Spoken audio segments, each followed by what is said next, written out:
নমস্কার বন্ধুরা, আজকে আবারও আপনাদের সামনে চলে এলাম একটা নতুন রেসিপির ভিডিও নিয়ে। শীত প্রায় শেষ হতে বসেছে আর সেই সাথে কিন্তু কুলও বাজার থেকে প্রায় চলে যাওয়ার সময় চলে এসেছে।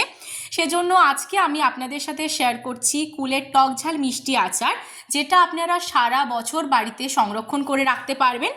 আজকে রেসিপিটা বানানোর জন্য প্রথমেই বেশ কিছুটা পরিমাণ কুলকে ভালো করে ধুয়ে পরিষ্কার করে সেটাকে আমি এইভাবে ফাটিয়ে নিয়েছিলাম।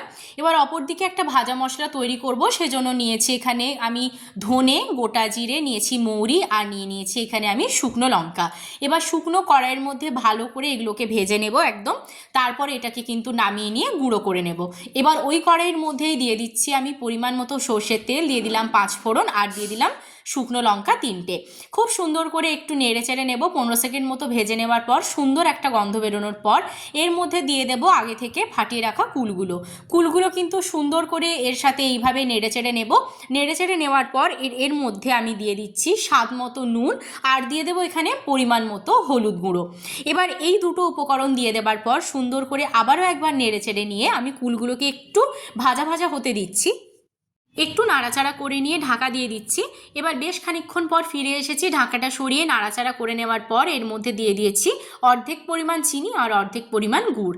আপনাদের বলে রাখি, আপনারা মিষ্টিটা যে যেমন খেতে পছন্দ করেন সেই মতো ব্যবহার করবেন।